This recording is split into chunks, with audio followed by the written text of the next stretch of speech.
स्वागत है दोस्तों आपका फियरकास्ट में। मैं हूं साहिल और आप सुन रहे हैं हॉरर पॉडकास्ट। दोस्तों, आज जो कहानी मैं आपको सुनाने जा रहा हूं वो कोई साधारण कहानी नहीं है। अगर आप इस कहानी को शुरू से अंत तक सुनेंगे तो यकीन मानिए आपको सच में बहुत मजा आने वाला है। और हाँ दोस्तों, अगर आपको यह वीडियो पसंद आए तो इसे लाइक करना और चैनल को सब्सक्राइब करना बिल्कुल मत भूलिएगा, ताकि हमारा मनोबल बढ़े और हम आपके लिए और भी बेहतरीन कहानियां ला सकें। तो चलिए बिना देर किए शुरू करते हैं आज की कहानी। मैं राघव शर्मा, 40 साल से कुछ दिन कम का आदमी और पेशे से ट्रक ड्राइवर। पिछले 15 साल मेरी जिंदगी का ज्यादातर वक्त ट्रक के स्टीयरिंग के पीछे गुजरा है। कभी रेगिस्तान की तपिश, कभी पहाड़ की बर्फ, कभी इन हाईवे के सुनसान टुकड़े। पर वो रात वो अलग थी। उस रात के बाद मेरा विश्वास बदल गया कि भूत प्रेत जैसी भी कोई चीज होती है। मैंने दिल्ली से माल लोड किया था, सीमेंट की बोरियां। मकसद था इन्हें देहरादून पहुंचाना। माल समय पर पहुंचाना बेहद जरूरी था, वरना कॉन्ट्रैक्टर मेरे पेमेंट काट लेता। इसीलिए नींद और थकान को पीछे छोड़कर मैंने तय किया कि रात भर गाड़ी चलाऊंगा। सड़क शुरू में सामान्य ही थी, हल्की हल्की गाड़ियां चलते दिख जाती थीं, लेकिन जैसे ही घड़ी ने 12 बजाए हाईवे एकदम वीरान होने लगा। कभी दाएं से कोई ट्रक गुजर जाता, कभी बाएं से कोई प्राइवेट कार, बस इतना। रेडियो मैंने चालू कर रखा था ताकि अकेलापन कम लगे। उस पर पुराने गानों की धीमी आवाज चल रही थी। डीजल की गंध, सीट की पुरानी फटी चमड़ी और मेरे हाथ की तंबाकू वाली सुगंध, यही माहौल भर रहा था। करीब 1 घंटे तक ट्रक बिना किसी रुकावट के चलता रहा।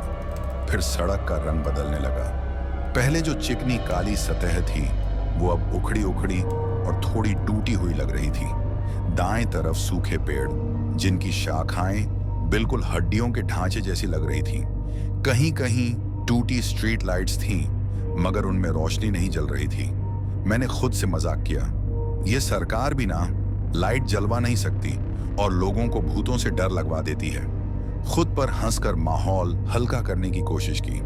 करीब 2 बजे मुझे एक छोटा सा ढाबा दिखा। उसकी पीली टिमटिमाती रोशनी देखकर मन हुआ कि रुककर चाय पी लूं। मैं हमेशा की तरह ट्रक को किनारे लगाकर ढाबे में घुसा। ढाबे में बस 2 लोग थे, एक बुजुर्ग मालिक और उसका जवान लड़का। वे मुझे देखकर चौंके, जैसे इस समय किसी ग्राहक की उम्मीद उन्हें कतई न थी। बुजुर्ग ने सीधे पूछा, कहाँ जा रहे हो भाई? मैं बोला, देहरादून। उसने माथे पे शिकन डालकर कहा, इस वक्त इस रास्ते से मत जाओ, रात भारी है। मैंने हंसकर पूछा, रात भारी मतलब? बूढ़ा धीमी आवाज में बोला, 2 दिन पहले यहीं आगे मोड़ पर एक ट्रक पलटा। ड्राइवर का कुछ पता ही नहीं चला। पुलिस आई, रिपोर्ट बनी, लेकिन आज तक कोई नहीं मिला। लोग कहते हैं इस सड़क पर आधी रात को एक औरत खड़ी होती है, सफेद कपड़े में, ड्राइवरों को रोक लेती है और फिर हादसा हो जाता है। उसकी बातें सुनकर मैं चाय के घूंट के साथ हिम्मत पीने लगा। मैंने कहा, भूत प्रेत कुछ नहीं होता बाबा, सब दिमाग का खेल है। लड़का चुप रहा, सिर्फ मुझे देखता रहा। मैं चाय पीकर फिर ट्रक में बैठा और स्टार्ट कर दिया। दिल तो मान गया था कि बूढ़ा डराने के लिए कह रहा है, पर मन कहीं सिहर गया। जैसे जैसे सड़क सुनसान होती गई, वैसा ही अजीब सा एहसास बढ़ने लगा। ट्रक का हर झटका मुझे बड़ा महसूस होने लगा और इंजन की आवाज जैसे किसी डरावनी धुन की तरह मेरे कान भर रही थी। रेडियो तब तक रुका ही नहीं था, लेकिन तभी अचानक उसमें अजीब खड़खड़ाहट शुरू हो गई। गाना टूटा और फिर एक पल के लिए लगा जैसे किसी औरत की धीमी हंसी सुनाई दी। मैंने घबराकर रेडियो तुरंत बंद कर दिया। करीब आधा घंटा और चला तो अचानक ट्रक के पीछे से धड़ाम सी भारी आवाज आई। मैंने सोचा बोरी खिसक गई होगी, लेकिन जब रियर व्यू मिरर देखा तो लगा जैसे पीछे कोई साया हिला हो। दोबारा देखा तो कुछ नहीं। दिल में डर की हल्की चुभन हुई, लेकिन मैंने खुद को समझाया, तू थका हुआ है, बस आंखों का धोखा है। अब घड़ी करीब 1:30 का समय दिखा रही थी। नींद उतनी ही भयंकर हो रही थी जितना अंधेरा, पर मैं माल की डिलीवरी समय पर करना चाहता था, इसलिए गाड़ी बढ़ाता रहा। फिर अचानक मैंने देखा सड़क के एक हिस्से में धुंध छाई हुई है। सिर्फ उसी टुकड़े पर चारों ओर साफ था, पर उस 50 मीटर के टुकड़े पर इतनी घनी धुंध थी कि हेडलाइट भी मुश्किल से 2 कदम आगे तक दिखा पा रही थी। जैसे ही ट्रक उस हिस्से में घुसा, दिल अचानक धक से रह गया। सामने सड़क पर एक महिला की परछाई खड़ी थी। लंबे बाल, झुका सिर। ब्रेक इतनी जोर से लगाया कि पहिए चीख उठे। ट्रक रुक गया। सड़क खाली थी, चारों तरफ बस धुंध और हवा। मैंने आंखें मलकर देखा, सड़क पर कोई नहीं। क्या वाकई किसी को देखा था या नींद के कारण भ्रम? दिल अब बेतहाशा धड़क रहा था। बूढ़े ढाबे वाले की चेतावनी कानों में गूंज रही थी, पर मैं कोई बच्चा नहीं था जो हर छाया से डरता। मैंने स्टीयरिंग दोबारा थामा और कहा, कुछ नहीं है, बस सफर है, इसे पूरा करना है। पर दिल की गहराई में कहीं ये आवाज उठी, ये रात सामान्य नहीं है, अभी तो बस शुरुआत हुई है। ढाबे वाले की चेतावनी और सड़क पर दिखाई पड़ी उस अजीब परछाई को झूठा मानकर मैंने गाड़ी दोबारा स्टार्ट की। इंजन गरजता हुआ सड़क पर बढ़ा, लेकिन अब मेरा ध्यान बस स्टीयरिंग पर नहीं था। हर मोड़, हर कोना मुझे शक लगने लगा। दिल दिमाग अनचाहे ही चौकन्ने हो गए। रात के लगभग 3 बजे होंगे। सड़क खाली, सिर्फ कभी कभार दूर से आती किसी कार की हेडलाइट जंगल जैसे अंधेरे को छूकर गुजर जाती थी। ट्रक का केबिन एकदम शांत था। मैं सड़क पर नजर गड़ाए चला रहा था कि अचानक ट्रक के पीछे फिर धड़ाम की आवाज आई, जैसे फिर से कोई भारी बोरी हिली हो। मैंने सोचा सीमेंट की बोरियां अब सच में खिसकी होंगी। मैंने सुनसान रास्ते पर अपना ट्रक रोक दिया। बाहर सिर्फ झिंगुरों की और मेंढकों की आवाज आ रही थी। मैं गाड़ी रोक कर नीचे उतरा। टॉर्च जलाकर पीछे का हिस्सा देखा। सब बंधा था, रस्सियां मजबूत थीं, कोई भी बोरी टस से मस नहीं हुई थी। दिल में ठंडी लहर दौड़ी। अगर सब ठीक है तो आवाज कहां से आई? मैं वापस केबिन में आया। दरवाजा बंद करते ही कानों में ऐसा लगा जैसे किसी ने ट्रक के पीछे ठक ठक करके उस पर दस्तक दी हो। मैंने सांस रोककर सुना, अब कुछ नहीं सुनाई दिया। माहौल भारी होता जा रहा था। मैंने रेडियो ऑन करने की सोची कि शायद दिमाग का बोझ हल्का हो। रेडियो चालू हुआ, लेकिन स्टेशन साफ पकड़ में नहीं आया। पहले खड़खड़ाहट, फिर बीच बीच में पुराने फिल्मी गीत की टूटी धुन, फिर अचानक एक बहुत ही हल्की सी हंसी, ऐसी हंसी जो कानों पर बोझ बनकर फिसल जाए। मैंने तुरंत रेडियो बंद कर दिया। खुद से बोला, राघव डरा रहा है खुद को, नींद और थकान दिमाग से खेल कर रही है। करीब आधा घंटा बाद सड़क पहाड़ियों में घुस गई। यहाँ अंधेरा और गहरा था। पेड़ों की कतार सड़क के ऊपर ऐसे झुकी थी मानो टनल हो। हवा में सन्नाटा बहुत भारी था। इसी दौरान ट्रक का शीशा एकदम से धुंधला हो गया, जैसे किसी ने अंदर से फूंक मार दी हो। मैंने हथेली से शीशा साफ किया, तभी लगा कि शीशे की दूसरी तरफ साया सा खड़ा है। बस 2 सेकंड, उसके बाद गायब। सांस इतनी तेज चलने लगी कि जैसे दौड़ लगा दी हो। मैंने जोर से अपने आप को समझाया, बस नींद का असर है, बस इतना ही। मैं च्युइंगम चबाने लगा ताकि नींद टूटे, पर भीतर का डर और बढ़ गया था। अब मुझे लगता था कि केबिन में मैं अकेला नहीं हूं। पीछे वाली सीट पर जैसे कोई बैठा है और धीरे धीरे सांस ले रहा है। मैंने हिम्मत करके पलट कर देखा, खाली। लेकिन खालीपन भी कभी कभी पूरी मौजूदगी से ज्यादा डराता है। करीब 2:30 पर गाड़ी मोड़ से निकली। सामने हल्की सी आबादी नजर आई। सड़क किनारे एक आदमी खड़ा था, सफेद कुर्ता, सिर झुका हुआ। मैंने सोचा शायद मदद मांगना चाहता है। गाड़ी धीमी की, लेकिन जैसे ही हेडलाइट पूरी तरह उस पर पड़ी, वो आदमी गायब। अचानक सड़क फिर खाली, ना कोई मोड़, ना कोई पेड़, ना कोई इंसान।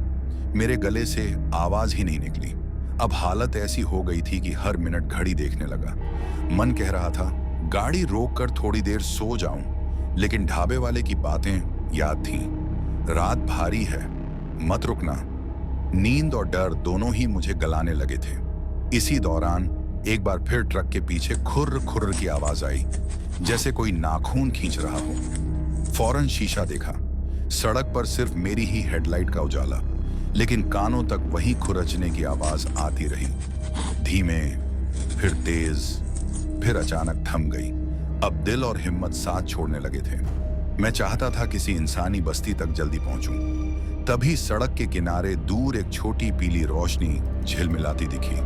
मैंने सोचा शायद कोई ढाबा है या घर। जैसे जैसे पास गया, वो रोशनी और साफ होने लगी। एक लालटेन थी। लालटेन पकड़े एक 14-15 साल का लड़का मुझे हाथ देकर रोक रहा था। उसकी आंखों से सीधे कुछ बोला नहीं गया, लेकिन चेहरे पर ऐसा भाव था जैसे मुझे कोई बहुत बड़ा खतरा बता रहा हो। मैंने ब्रेक दबाई।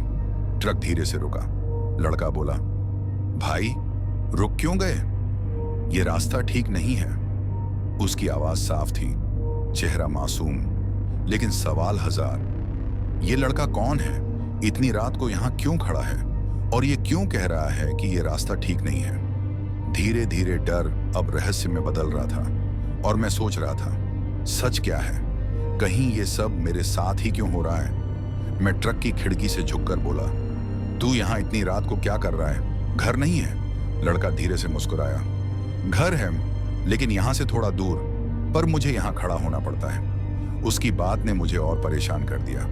हवा भारी थी, चारों ओर धुंध, और उस लालटेन की पीली लौ में लड़के का चेहरा थोड़ा अजीब लग रहा था, मासूम भी, रहस्यमय भी। ट्रक के केबिन में अकेलापन तनी हुई रस्सी की तरह कांप रहा था। मुझे लगा किसी इंसान से बात करके राहत मिलेगी। मैंने उससे कहा, चल बैठ जा, कहां जाना है तुझे? लड़का लालटेन पकड़े सीढ़ी चढ़कर ट्रक की सीट पर आ गया।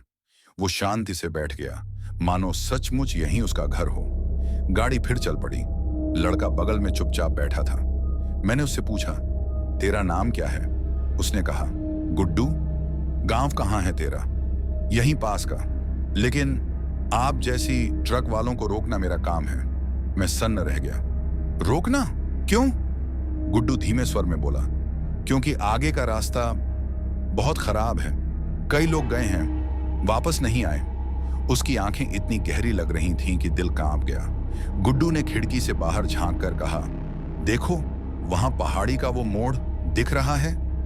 यही हादसे होते हैं।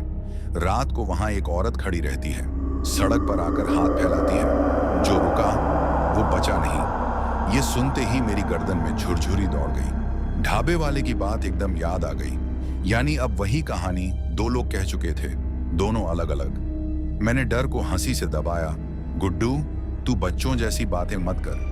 भूत प्रेत कुछ नहीं होता, हादसे ड्राइवर की गलती से होते हैं। गुड्डू ने मेरी आंखों में देखकर धीमे से कहा, तो फिर 2 दिन पहले वाले ट्रक ड्राइवर कहां गए? गाड़ी पलटी, लेकिन उनका शरीर तक नहीं मिला। मेरे गले में शब्द अटक गए। ट्रक का इंजन गरज रहा था, पर मेरे कान धड़कन सुनने में व्यस्त थे। मोड़ करीब आता जा रहा था। धुंध फिर से घनी होने लगी। ट्रक की रोशनी उसमें चाकू की तरह फंस कर रह गई। मैंने गुड्डू की ओर देखा। वो लालटेन कसकर पकड़े था। उसकी लौ तेज हो गई थी, जैसे आंधी में भी खुद को जिंदा रखना चाह रही हो। गुड्डू, ये लालटेन क्यों यूं चमक रही है? मैंने पूछा। गुड्डू धीमे से बोला, क्योंकि वो पास आ रही है। मेरी गर्दन खुद ब खुद आगे झुक गई। हेडलाइट में सड़क के किनारे मुझे एक पतली सी परछाई दिखी। चेहरा नहीं, बस सफेद कपड़े का झोंका।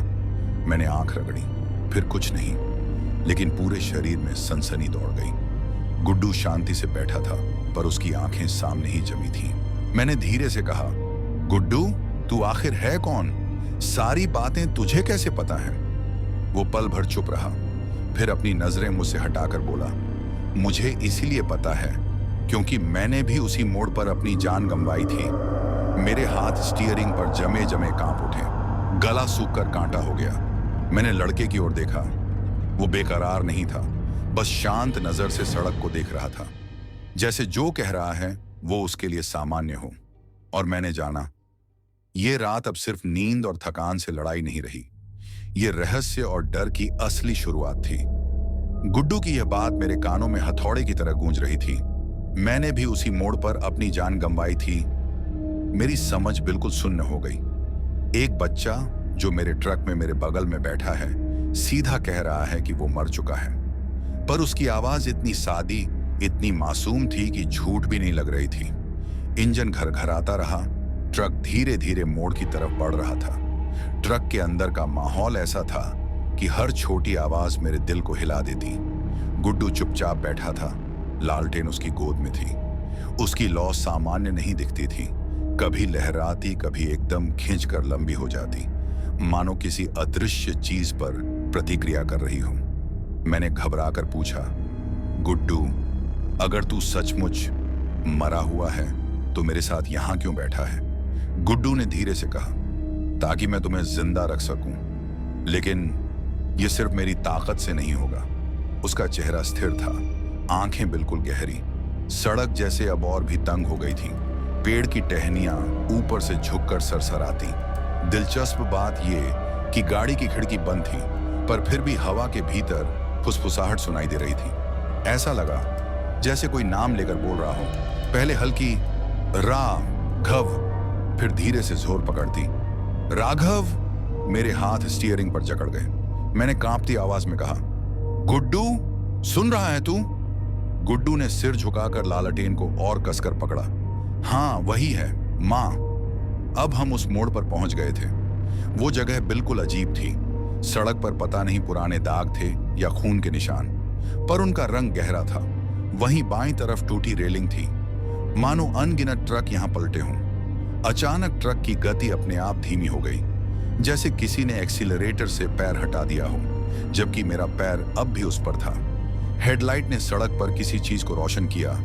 एक औरत, सफेद कपड़े, झुका हुआ सिर, लंबे बाल। वो सड़क के बीचों बीच खड़ी थी। मेरे पसीने की बूंदें गर्दन से बहने लगीं। आसपास की हवा भारी होकर पत्थर जैसी लग रही थी। मेरे लिए सांस लेना ही मुश्किल हो गया। गुड्डू चिल्लाया, मत रुकना, गाड़ी बढ़ाते रहो। मगर स्टीयरिंग जैसे मेरे हाथों से फिसल गया हो। ब्रेक अपने आप दब गया। ट्रक रुक गया। औरत ने धीरे धीरे चेहरा उठाया। हे भगवान! उसकी आंखें खाली थीं, सिर्फ दो गहरी काली गुफाएं और होंठ फटे हुए। उसकी नजर सीधे मुझ पर थी। वो औरत ट्रक की तरफ बढ़ने लगी। पैर जमीन पर नहीं पड़ रहे थे, बल्कि थोड़ी ऊंचाई पर तैरते हुए चल रही थी। बाल झूलते और हवा में हिलते थे। हर कदम के साथ माहौल और ठंडा होता गया। मेरे शरीर में जैसे खून जमने लगा। गुड्डू की आवाज आई, लालटेन उसकी ओर घुमाओ। मैंने कांपते हाथों से लालटेन उठाई और शीशे के सामने कर दिया। लौ अचानक और ऊंची हो गई। औरत रुक गई। उसके मुंह से बेहद भयानक हंसी निकली, जैसे 1000 टूटी आवाजें एक साथ। वो चीख हवा में गूंज रही थी। पेड़ हिलने लगे, कौवे अचानक उड़ गए। औरत धीरे धीरे पीछे हटी और धुंध में गायब हो गई। गाड़ी फिर अपने आप चलने लगी। मैंने गहरी सांस खींची, जैसे मौत से बचकर लौटा हूं। पर मन के भीतर डर और बढ़ा। ये औरत कौन है? क्या सचमुच गुड्डू की मां है? और ये सब सिर्फ नींद और थकान है, या वाकई कुछ है जो इंसान से परे है? मैंने गुड्डू से कहा, ये सब आखिर तू मुझे क्यों बता रहा है? मैं चाहता तो तुझे ट्रक में चढ़ाता ही ना। गुड्डू ने खामोशी से जवाब दिया, क्योंकि मैं जानता हूं तू भागेगा नहीं, सिर्फ तू मेरी मां का सच देख पाएगा। उसकी ये बात सुनकर दिल और भारी हो गया, क्योंकि अब मैं समझ गया, ये सफर सिर्फ एक हाईवे का सफर नहीं है, ये मौत के मोड़ से होकर जाने वाला रास्ता है। ट्रक अब फिर चल रहा था, लेकिन माहौल पूरी तरह बदल चुका था। मैं सिर्फ ट्रक नहीं चला रहा था, जैसे किसी अंधेरी पटकथा में घुस आया हूं, और अगला दृश्य सामने क्या होगा मुझे खुद नहीं पता। गुड्डू बगल में चुप था। उसकी लालटेन अब सामान्य लौ की तरह नहीं, बल्कि अजीब तरीके से कांप रही थी। कभी लौ लंबी हो जाती, कभी बेहद छोटी, मानो सांस ले रही हो। मैंने हिम्मत जुटाकर उससे पूछा, गुड्डू, तेरी मां आखिर क्यों इस सड़क पर अटकी हुई है? गुड्डू ने अपनी बड़ी बड़ी आंखें ऊपर उठाई, क्योंकि उसी मोड़ पर उसकी जिंदगी खत्म हुई थी। वो रात मेरी भी आखिरी रात थी। मैं सन्न रह गया। तो तू भी? उसने मेरी बात काट दी। हाँ, मैं भी वहीं उसकी गोद में था। ट्रक से हमें किसी ने मार गिराया। हम वहां तड़पते रहे, मगर उसने हमें नहीं बचाया और वहां से चला गया। मेरे कान झंझना उठे। कभी ढाबे वाले की आवाज याद आती, कभी अभी अभी देखी परछाई। अब लगता था सब जुड़ने लगा है। गुड्डू ने कहना जारी रखा, यह सड़क सिर्फ हादसों की वजह से बदनाम नहीं है, बल्कि क्योंकि यहां बार बार वही कहानी दोहराई जाती है। जो ड्राइवर गुजरता है, उसे वही दर्द झेलना पड़ता है, वही डर। उसकी बाल सुलभ आवाज में ऐसी भारी गूंज थी, जैसे कोई बूढ़ा बोल रहा हो। मैं हिल गया। जैसे ही हम मोड़ पार करके आगे बढ़े, ट्रक अपने आप हिचकोले खाने लगा। इंजन खुद लगातार आवाज बदल रहा था। कभी आरपीएम अचानक कम हो जाता, कभी जोर से गरज कर ऊपर चला जाता।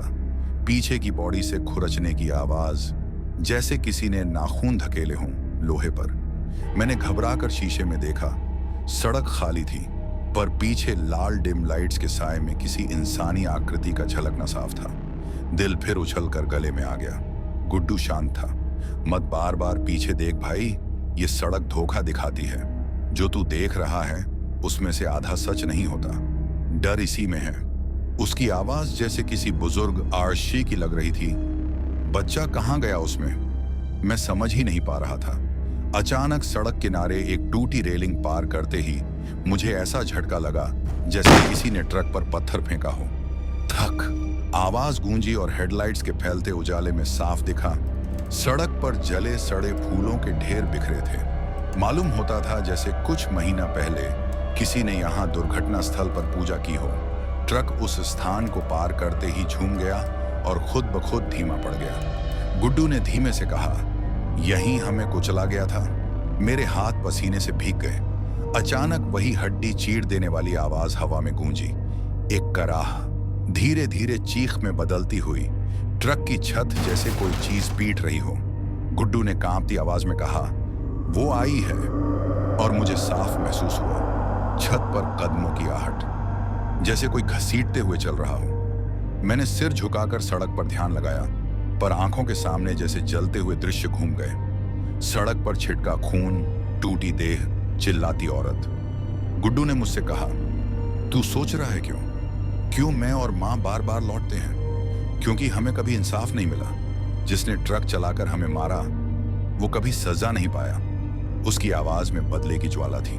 और अब हर ट्रक ड्राइवर हमें वैसा ही दिखाई देता है। हर कोई गुनहगार लगता है। इसीलिए मां सबको रोक लेती है। ट्रक अचानक भयंकर झटके से हिला। इंजन एकदम बंद। हेडलाइट बुझ गई। चारों ओर केवल घना अंधेरा, और उस अंधेरे में ट्रक के शीशे के बिल्कुल पास वो सफेद साया खड़ा था। उसने फुसफुसाते हुए कहा, राघव, अब तेरी बारी है। इंजन बंद, हेडलाइट्स बुझी। ट्रक मानो पत्थर का ढेर हो गया था।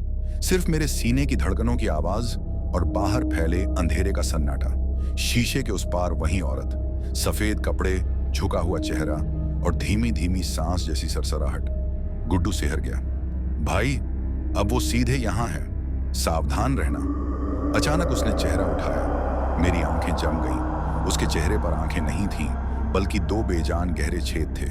होंठ नहीं थे, बस कटा फटा मुंह जिससे गाढ़ा काला धुआं निकल रहा था। मेरे कानों में आवाज गूंजी, हर ड्राइवर गुनहगार। मेरे हाथ स्टीयरिंग पकड़े पकड़े सुन्न पड़ रहे थे। धड़ाम, एक जोरदार झटका लगा। ट्रक हिला और साइड मिरर टूटकर नीचे गिर गया, जैसे किसी ने बाहर से पूरी ताकत से मुक्का मारा हो। गुड्डू ने लालटेन ऊंची की। लाल रोशनी जैसे दीवार की तरह बन गई। औरत धुएं की लपट में पीछे हटी। मैं हाँफ रहा था। गला सूख गया, दिल फटने को था। ट्रक के चारों ओर अब सिर्फ धुंध नहीं थी, उस धुंध में आकृतियां बनने लगी। किसी का हाथ, किसी की गर्दन, किसी की आंखें, और फिर सब मिलकर गायब। मानो घायल आत्माओं का पूरा झुंड मेरे ट्रक को घेरे हुए था। इंजन अपने आप फिर स्टार्ट हुआ। बिना मेरे पैरों के पेडल छुए ट्रक खुद चल पड़ा। गति बढ़ी। सड़क जैसे खुद मुझे मोड़ के बीच खींच ले जा रही थी। भाई संभल, ये गाड़ी अब तेरे काबू में नहीं है, गुड्डू चिल्लाया। मैंने कान फाड़कर ब्रेक दबाया, लेकिन पैडल कंक्रीट की तरह जड़ हो गया था। गति और बढ़ रही थी। आगे वही टूटी रेलिंग, सड़क किनारे घाटी। अगर गाड़ी गिरी तो नीचे सीधा कई 100 फीट गहराई में मौत। अचानक औरत फिर सामने दिखी, सड़क के बीच। उसका हाथ उठा हुआ, मुझे सीधे इशारा करते हुए। उसकी फुसफुसाहट कानों में गूंज रही थी। मेरे दर्द का हिसाब चुकाना होगा। मैं डर से जकड़ गया था, लेकिन उसी वक्त गुड्डू गरजा, भाई लौ उसकी ओर कर। मैंने कांपते हाथों से लालटेन उठाई और औरत की ओर बढ़ा दी। लालटेन की लौ तेज होकर फट पड़ी। औरत पीछे हटते हटते जमीन पर गिर पड़ी। उसके चीख की आवाज इतनी तेज थी कि मेरे कान सुन्न हो गए। ट्रक अचानक धड़ाम से रुक गया। इंजन बंद। गुड्डू शांत हो गया। उसने कहा, तू बच गया है अभी, लेकिन यह खत्म नहीं हुआ। वो पीछा नहीं छोड़ेगी। जब तक उसके असली गुनहगार का खून मिट्टी नहीं छूता, तब तक ये सड़क मौत देती रहेगी। मैंने कांपते गले से पूछा, गुड्डू, कौन है वो असली गुनहगार? किसने ये किया था? गुड्डू ने थोड़ी देर चुप रहकर कहा, राजलक्ष्मी ट्रांसपोर्ट, उसी ट्रक का ड्राइवर जिसने हमें कुचला था। आज वो बूढ़ा हो चुका है, लेकिन उसकी परछाई अब भी इसी रास्ते पर घूमती है। मेरी रूह कांप गई। मतलब यह खेल अभी और लंबा है, मौत के राज अभी बाकी हैं। ट्रक की हेडलाइट्स अब सड़क पर मुश्किल से काटकर आगे बढ़ रही थीं। गहरी धुंध, हवा में ठंडक और मन में हजार सवाल। इन्हीं सवालों ने मुझे बेचैन कर दिया। मैंने बगल में बैठे गुड्डू से हिम्मत करके पूछा, गुड्डू, अगर बदला लेना ही सच है तो तेरी माँ खुद क्यों नहीं मार देती उस बूढ़े ड्राइवर को? तुम दोनों तो आत्मा हो, आखिरकार इंसानों से भी ज्यादा ताकत रख सकते हो। फिर मुझे ही इस खेल में क्यों घसीटा? गुड्डू की लालटेन की लौ थम सी गई, मानो झिंझकी हो, और उसकी आवाज बहुत गहरी हो गई। हाँ भाई, माँ चाहती तो उसे एक झटके में मिटा सकती थी, लेकिन वो आदमी बच गया क्योंकि उसने तांत्रिकों से रक्षा करवा ली थी। उसके हाथ पर बंधा हुआ धागा, वही उसका कवच है। वो जानता है अगर उसने वो धागा जरा सा भी ढीला छोड़ा तो उसी पल उसकी मौत तय है। उसने मेरी आंखों में देखते हुए ठंडी सांस ली। माँ उस तावीज के रहते कुछ नहीं कर सकती, और मैं सिर्फ इस परछाई हूं, इसीलिए तुम्हें ही चुना है। तुम इंसान हो, तुम्हारे हाथों से वो तावीज हट सकता है। वही एक कुंजी है हमारी मुक्ति की। बस तुम्हें 5 किलोमीटर और आगे जाना है, राजलक्ष्मी ट्रांसपोर्ट। वही वो बूढ़ा आदमी तुम्हें मिलेगा। मेरे पसीने की बूंदें हथेलियों से बहने लगी। मैं फड़फड़ाती आवाज में बोला, मतलब सब कुछ मुझ पर है? गुड्डू बस इतना बोला, हाँ भाई, सिर्फ तुम। सिर्फ 10 किलोमीटर के सफर में मुझे ऐसा लगा मानो साल गुजर रहे हों। सड़क अंधेरी थी, खिड़कियों से टकराती हवा बार बार कानों में अजीब फुसफुसाहट भरती। कभी लगता कोई नाम पुकारा गया, कभी लगता कोई पैरों के साथ भाग रहा है। आखिरकार टूटी फूटी दीवारों वाला गेट सामने आया। उस पर जंग खाए अक्षरों में लिखा था, राजलक्ष्मी ट्रांसपोर्ट। गेट चरमराहट की आवाज करते हुए मेरे हाथ से खुला। ट्रक अंदर घुसा तो वहां सिर्फ जंग लगे लोहे, मकड़ी के जाले और टूटी ट्रकें दिखाई दी। कोनों में अंधेरा और भी गहरा था। यार्ड के बीच एक पुरानी चारपाई पर कोई लेटा हुआ था। मैं धीरे धीरे पास गया। चांदी और लालटेन की रोशनी ने उसका चेहरा उजागर किया। एक बूढ़ा आदमी, झुर्रियों से भरा, बिखरे बाल, ढांसी आंखें, और सबसे ज्यादा मेरे ध्यान में आया उसका दायां हाथ। उस पर लाल पीले धागे का मोटा तांत्रिक बंधन झूल रहा था। मैंने झुककर धीरे से उसका कंधा पकड़ा। वो हड़बड़ाकर उठ बैठा, आंखें फैल गईं। कौन है तू? आधी रात को अंदर कैसे आया? मैंने कांपते स्वर में कहा, तुझे याद है गुड्डू और उसकी माँ? उनकी जान गई थी तेरे ही ट्रक से। बूढ़ा चीखने जैसा हुआ। उसका चेहरा खून से सूख गया। वो हकलाने लगा, नहीं, मैंने मारा नहीं, बस डर गया था। मैंने गाड़ी नहीं रोकी, मुझ में हिम्मत नहीं थी। मैंने उन्हें मरते देखा और भाग गया। मैं कातिल नहीं, मैं कायर था। उसकी आवाज पछतावे से भरी थी। एक बूढ़े के कांपते होंठों से उसके डर की सच्चाई झलक रही थी। मेरे भीतर उथल पुथल मच गई। अगर गुड्डू और उसकी मां की आत्मा को कातिल ही चाहिए तो सच कभी उन्हें चैन नहीं देगा। सच ये है कि बूढ़ा हत्यारा नहीं, बल्कि डर के बोझ में दबा हुआ एक कायर है। तो मैंने फैसला किया, उन आत्माओं के लिए वो सच पर्याप्त नहीं था। मैं उन्हें वही दिखाऊंगा जो उन्हें चाहिए था। मैं बाहर गया, टूटे पत्तों और बोरे से इंसानी आकार का पुतला बनाया। धागे की तरह मोटी रस्सियां बांध दी और उसे बूढ़े के कपड़े पहनाए और रस्सियों से उसके हाथ पैर बांध दिए ताकि लगे जैसे वही आदमी है। डीजल छिड़क कर मैंने उसे यार्ड के बीच खड़ा किया। फिर लालटेन ऊंची करके जोर से पुकारा, गुड्डू, माँ, देखो, ये है तुम्हारा कातिल। मैंने इसे अपने हाथों से पकड़ लिया है। अब इसे जलाकर मैं तुम्हें तुम्हारा इंसाफ दूंगा। मैंने माचिस जलाई। ज्यों ही पुतले पर आग पड़ी, लपटें लहराते हुए आसमान तक उठी। हवा में धुआं और गर्मी से यार्ड थरथराने लगा। और बिल्कुल उसी पल धुंध से आवाज गूंजी। वो औरत सामने प्रकट हुई। उसकी आंखों में इस बार सन्नाटे के गड्ढे नहीं, बल्कि ठंडी शांति की चमक थी। गुड्डू उसके पास खड़ा था, चेहरे पर मासूम मुस्कान। उसकी आवाज आई, धन्यवाद भाई, अब हमें शांति मिल गई। दोनों धुएं की लहर में घुलकर गायब हो गए। यार्ड की ठंडी हवा अब एकदम शांत हो गई। मैंने राहत की सांस ली। खत्म, अब शायद सब खत्म। लेकिन तभी असली बूढ़ा धीरे धीरे अपनी खटिया से बाहर आया। उसकी आंखों में आंसू थे।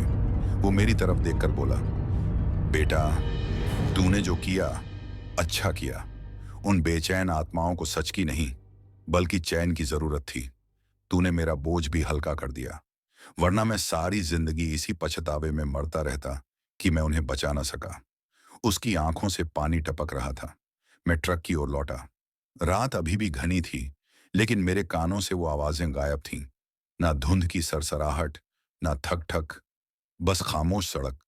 इंजन चालू हुआ और गाड़ी धीरे धीरे चल पड़ी। दिल कांप रहा था मगर हल्का भी हो चुका था। शायद आज मैंने सिर्फ माल नहीं पहुंचाया, शायद आज मैंने किसी की आत्मा को धोखे से सही पर शांति दे दी।